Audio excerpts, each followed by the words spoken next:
सिंह बहादुर की जीवन गाथा। अब खबर विस्तार से। उसका नाम माधोदास था, लेकिन दशम गुरु श्री गुरु गोविंद सिंह ने उन्हें ऐसी ताकत बख्शी थी कि उसने मुगल सल्तनत को हिलाकर रख दिया था। वो वीर योद्धा था बाबा बंदा सिंह बहादुर। बाबा बंदा सिंह बहादुर, जिनके नाम में ही बहादुर शब्द है, उन्हें सिखों के 10वें गुरु श्री गुरु गोविंद सिंह ने मुगलों के जुल्म से लड़ने वाला एक योद्धा बनाया था। बाबा बंदा सिंह बहादुर के वीर योद्धा बनने की कहानी बड़ी दिलचस्प है, लेकिन उनका बलिदान दिल को दहला देने वाला है। सिखों ने जुल्म के आगे घुटने नहीं टेकने की जो सोच कायम की, उस पर चलते हुए ना जाने कितने सिख वॉरियर्स ने हंसते हंसते बलिदान दे दिया। माधोदास नाम का एक वैरागी संत कैसे बन गया एक बहादुर योद्धा, जिसने 10वें गुरु श्री गुरु गोविंद सिंह के साहिबजादों के हथियारों को सजा दी थी और उनकी शहीदी का बदला लिया था। जानेंगे सब कुछ आज के इस वीडियो में, लेकिन उससे पहले अगर आपने हमारे चैनल को सब्सक्राइब नहीं किया है तो सब्सक्राइब कर बेल आइकन को दबा दें। माधोदास का जन्म 16 अक्टूबर 1670 को जम्मू कश्मीर के पुंछ जिले के राजौरी क्षेत्र में हुआ था। उनका असली नाम लक्ष्मण देव था, जिन्होंने 15 वर्ष की आयु में ही वैराग्य धारण कर लिया था। माधोदास बचपन में घुड़सवारी, तीरंदाजी और तलवार चलाने की शिक्षा लिया करते थे, लेकिन एक दिन अचानक शिकार करते हुए उन्होंने एक हिरनी पर बाण चला दिया। दुर्भाग्य से जिस हिरनी को वो बाण लगा वो गर्भवती थी और बाण लगने के बाद वो हिरनी और उसका बच्चा भी मर गया। इस दृश्य को देखकर माधोदास बहुत दुखी हुए और उन्होंने सब कुछ छोड़कर तीर्थ यात्रा पर जाने का निर्णय लिया। माधोदास ने सभी तीर्थों की यात्रा की, बहुत से साधु संतों से ज्ञान और योग साधनाएं सीखी। इसी बीच उनकी मुलाकात जानकी दास नाम के एक बैरागी साधु से हुई और वो उनके शिष्य बन गए। इसके बाद भी वो तीर्थ स्थलों का भ्रमण करते रहे।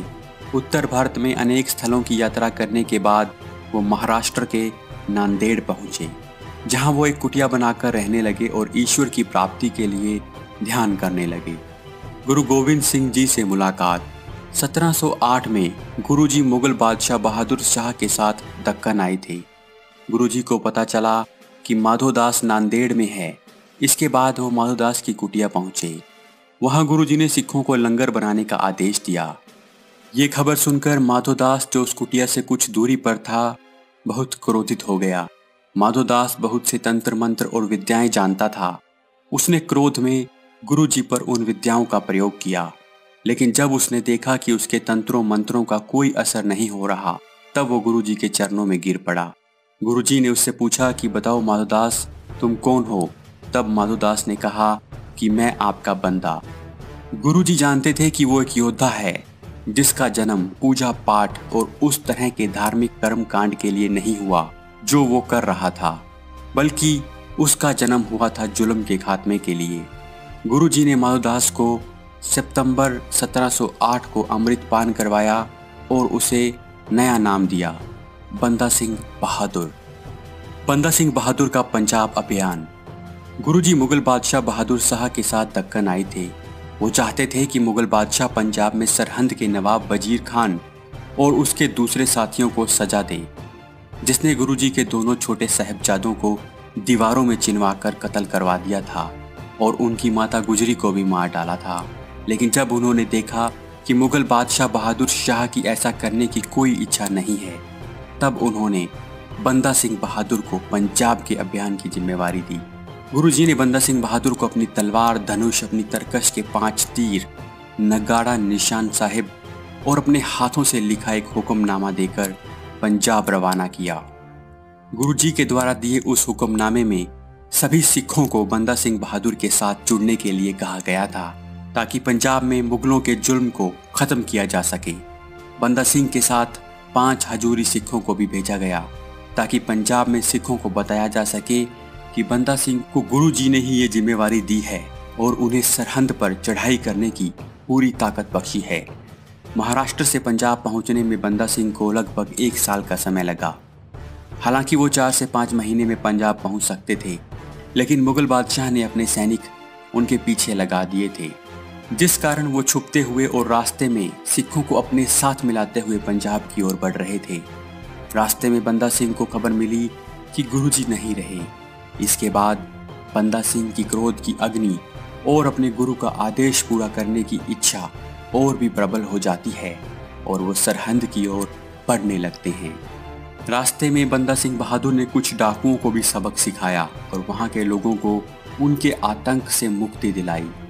सरहंद की ओर बढ़ते हुए बंदा सिंह बहादुर के साथ सिख जुड़ते जा रहे थे। इसी बीच बंदा सिंह ने सोनीपत और कैथल में मुगलों के खजाने को लूट लिया और उन्हें लोगों में बांट दिया। टोहाना में बंदा सिंह मालवा के सिखों को संदेश भिजवाते हैं कि सरहंद के वजीर खान को खत्म करने के लिए सभी सिखों को एक साथ आना होगा। समाना की लड़ाई। बंदा सिंह बहादुर ने सबसे पहले समाना पर कब्जा किया। समाना गुरु तेग बहादुर के शीश काटने वाले जल्लाद जलालुद्दीन का घर था। इसी जल्लाद के बेटे ने गुरु गोविंद सिंह जी के छोटे साहिबजादों का भी कत्ल किया था। गुरु गोविंद सिंह जी को धोखे से आनंदपुर खाली करवाने वाला अली हुसैन भी समाना का ही था। समाना की लड़ाई में बंदा सिंह बहादुर ने अपने सिख योद्धाओं के साथ वहां की मुगल सेना को चींटियों की तरह मसल दिया। इसके बाद कुंजपुरा, घुर्रम, थस्का पर भी खालसा फौज का परचम लहरा दिया। एक के बाद एक लड़ाइयां जीतते हुए और सिखों की फौज को बड़ा करते हुए अब बंदा सिंह बहादुर की फौज पहुंच गई थी सरहंद। सरहंद की लड़ाई। सरहंद को कब्जे में करना और उसे जीतना आसान नहीं था। बंदा सिंह ने 3 महीने तक अपनी सेना को मजबूत किया और वजीर खान की कमजोरियों का पता लगाया। बंदा सिंह बहादुर की आर्मी में सैनिकों की संख्या 30,000 से 40,000 तक पहुंच गई थी, लेकिन बंदा सिंह के पास हाथी, घोड़े और बंदूकें नहीं थी। वहीं वजीर खान ने भी इस लड़ाई को जिहाद का नाम देकर अपने साथ बहुत से मुसलमानों को जोड़ लिया था।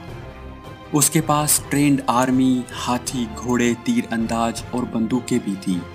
इस तरह वजीर खान के पास भी 30 से 40,000 की सेना थी।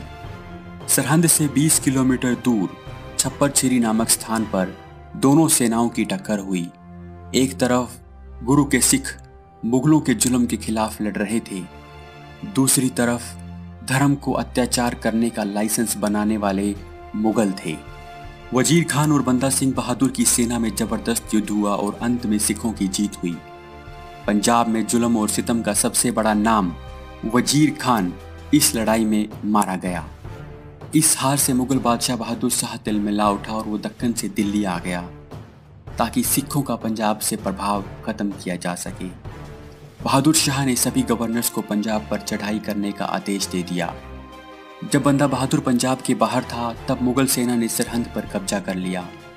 मुगलों से अपनी आखिरी लड़ाई के लिए बंदा बहादुर ने सेना को लोहगढ़ में इकट्ठा किया। मुगल इस लड़ाई में जीत गए और उन्होंने लोहगढ़ के किले पर कब्जा कर लिया। इस लड़ाई में बंदा सिंह बहादुर बचकर निकलने में कामयाब रहे। इसके बाद बंदा सिंह बहादुर लंबे समय तक मुगलों से छिपते रहे। अंत में गुरदास नंगल गांव में उनके छिपने की खबर मुगलों को लग गई। मुगल सेना ने उन्हें चारों ओर से घेर लिया और वो पकड़े गए। बंदा बहादुर की शहादत।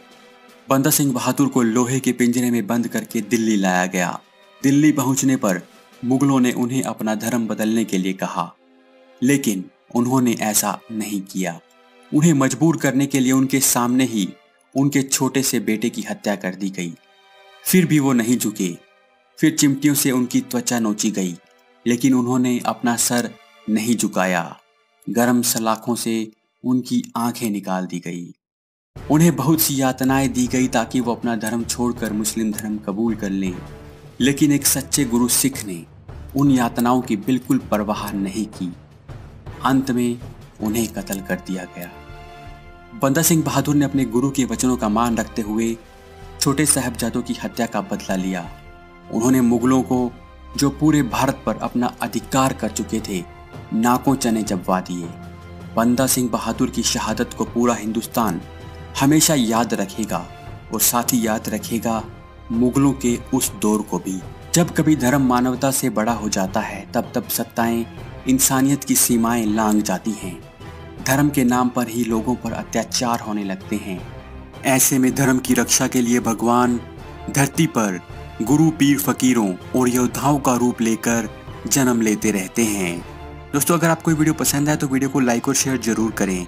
और किस योद्धा के बारे में आप हमसे जानना चाहते हैं, आप हमें कमेंट करके जरूर बताएं। आपसे फिर मुलाकात होगी ऐसे ही एक और वीडियो के साथ। तब तक के लिए नमस्कार।